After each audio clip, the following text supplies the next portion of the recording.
go ahead and get questions started with Jeff Fado from Cal Sports Report. Go ahead, Jeff. Yeah, good morning, Justin. How you doing? I'm well, Jeff. How are you? Good. Can you give us updates on some folks, their status, Jaden Ott, Tobias Merriweather, Keon Graves, Sia Wape, and Will McDonald, if you could?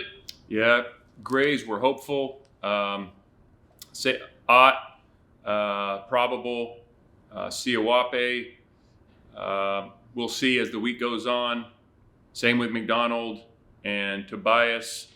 We'll know more this afternoon.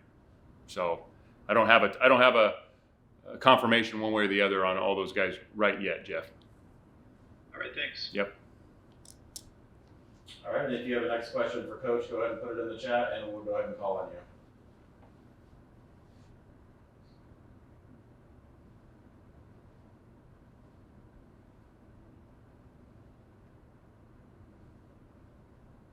All right, we'll go to Steve Kroner from the SF Chronicle. How you doing? Good, Steve. How are you? I'm doing okay. 2.5 days after Saturday's game, were there some things that you saw in the aftermath that were better than what you thought during the game, and maybe one or two things that weren't as good as you thought during the game? I think a lot of it was pretty clear, even right after the game. You always learn a little bit more as you go through the video and hit the coaching points with the staff and the players post game. I thought, I think the obvious were the statistics, first half versus second half, and all the things on both sides of the ball that went with that.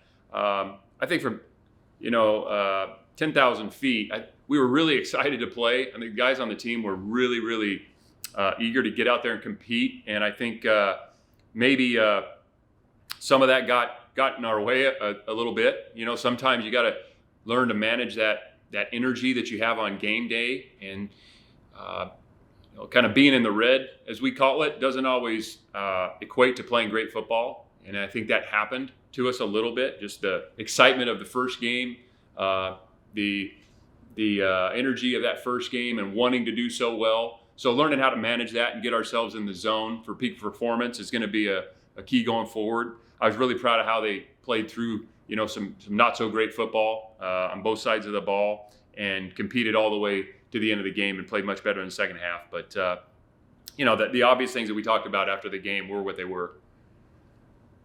Great, thank you. Mm-hmm. Next question will be Thomas Dunn from Right for California. Morning, Justin.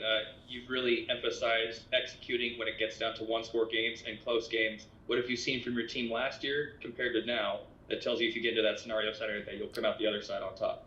Yeah, well, it's emphasis on, doing all the little things right all the time. We kind of have that saying, how you do anything's how you do everything. And so being detailed in our walkthroughs and practices and our communication, and doing that throughout the entire camp. I mean, that's where the stuff shows up, because you never know when that one play is coming that's going to change the outcome of the game. So ultimately, we have to go out there and do it and perform. And I know our guys are really excited to play. We got a heck of an opponent coming up, and we need to make big strides from where we were a week ago. And I know our guys are primed and excited to do that. All right, Cody Henderson from the League Winners. Hey, Coach. The offense had the ball around midfield, around the 2-minute timeout. Did you consider letting Chandler Rogers try to work that 2-minute offense and try to score there? What are you talking about? What half? First half or second half? Second half, sorry. Towards the end of the game. No, we didn't think that was appropriate. I understand. We talk about those situations. We work 2-minute offense. We've worked all the clock, the new dynamics with the 2-minute warning and how that impacts drives at the end of half and end of game. But that was not a situation that we felt like it was as much as we want. I did want Chandler to get more reps, absolutely. And the rhythm of the game didn't really help him in terms of how many reps he got. I wish it would have been a bit different. But at the end of the game, the game was under control, and we didn't feel like that was appropriate to practice, and work a 2-minute situation when we didn't need to. All right, we'll go back to Jeff Fado. Justin, obviously this will be a much different game than you had last week. And assuming that you're starting Fernando, are you likely to let him just continue to play to develop some rhythm in your offense? Or are you sort of decided that you're going to play both quarterbacks still? Yeah, rhythm in the offense comes from getting first downs. And unfortunately, there in the first half, for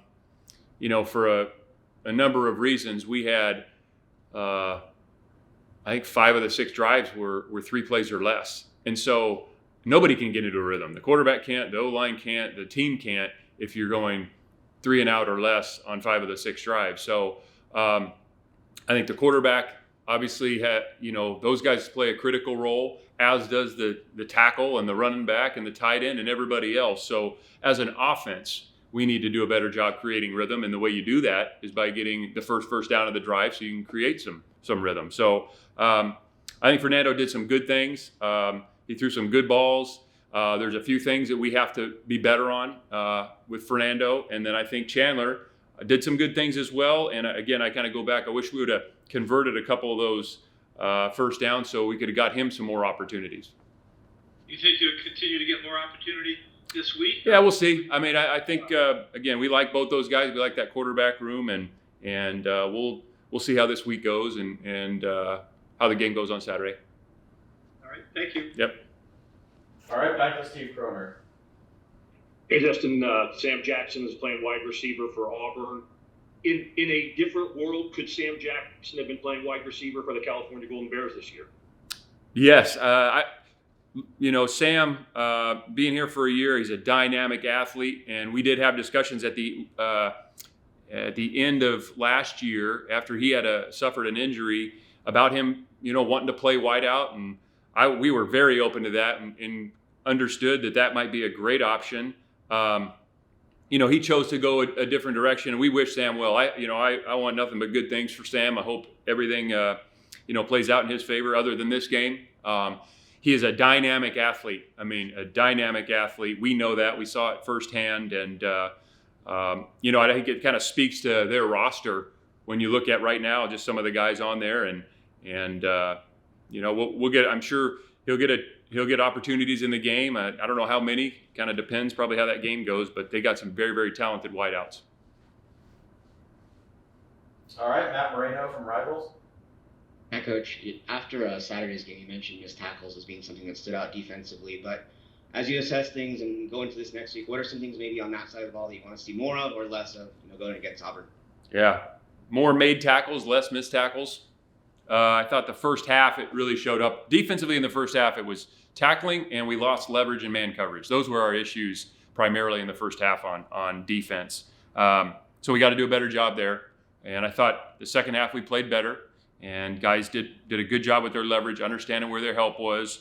And I think it's just, the natural progression from game 1 to game 2 of everybody being a little bit more comfortable. Some of the new guys who played for the first time last week being a bit more comfortable, building confidence, playing loose and understanding their job so they can play really fast. So just looking for that next step from those guys. I thought, again, the second half they did really a heck of a job, took the ball away, which was great to see, and proud of them for, again, sticking to it and doing their job when the first half didn't go nearly as well as we would have hoped.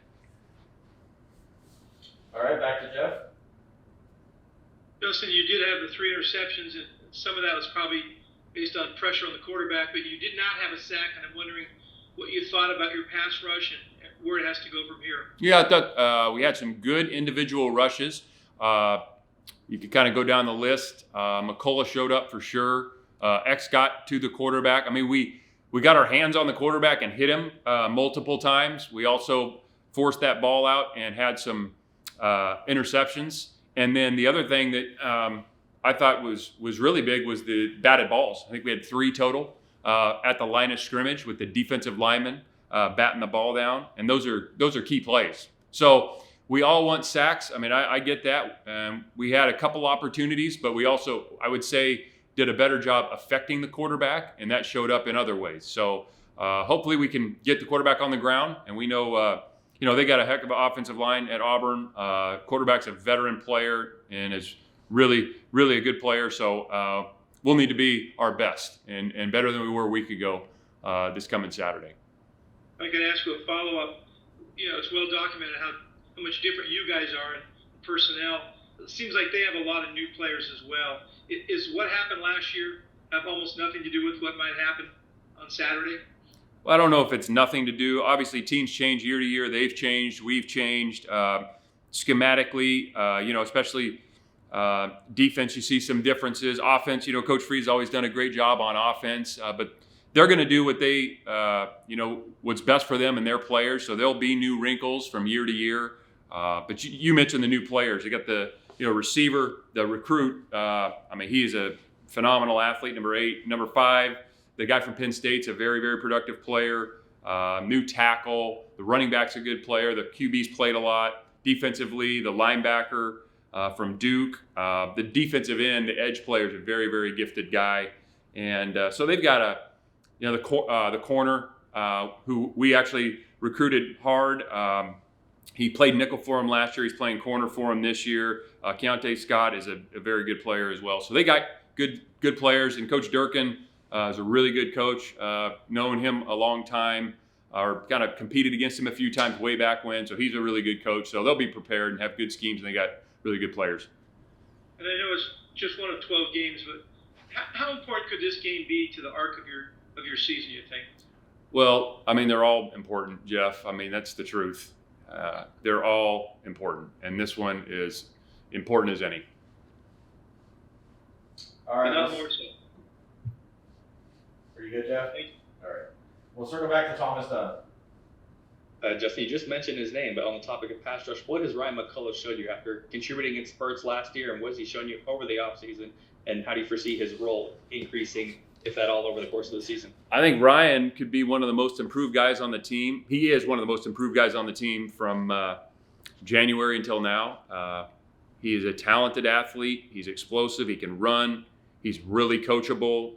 He plays hard. I think he's got a bright future. And he's not perfect, but he's getting better every week, every rep, and really glad he's on the team. All right, back to Matt Moreno. You had a pretty big emphasis on special teams, field position, things like that. How did you feel like things went in the first game after you reviewed the tape? I thought our kickoffs were noticeable.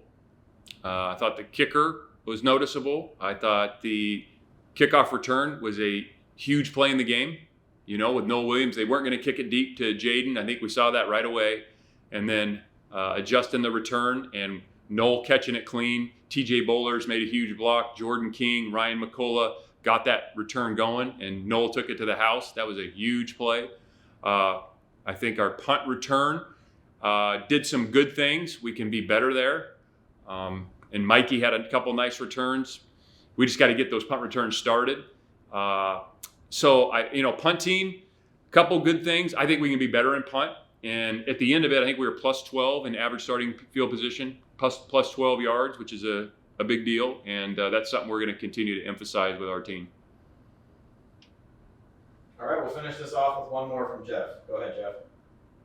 Justin, given the amount of travel you guys are going to have to do going back east for ACC games, is it likely you won't play many more non-conference games like this one way back across the country?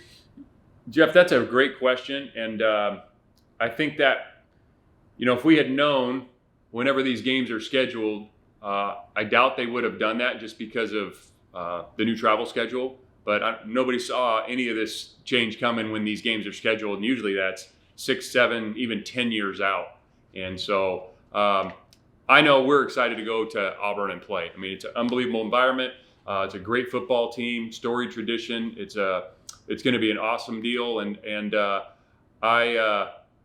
But if you could rewind it, I imagine they would, just because the travel is different than it would have been in the old Pac-12. So, yeah, we're just excited to go play. Yeah, I don't have your future schedule in front of me, but is it possible you would tweak that a little bit going forward because of what we're talking about here? Yeah, I think the hard part, Jeff, is these games that are set up are usually set up. Literally, I don't know when this one was, but it was well before I was here. These things are scheduled. It's not like 2 years ago set up the Auburn game or any of those non-conference games. So in this environment in college football, Jeff, a lot could happen, and we'll see where all this stuff shakes out in future scheduling. But basically, the way I look at it is they just give us a schedule, and we prepare, and we go play the games on our schedule. And I'll let the administration and everybody else worry about what's coming down the pipe. If they ask my opinion, I certainly give it to them. Keeping your knees bent, huh? Always. Knees bent. You too, Jeff. Got to keep your knees bent. Thank you. All right.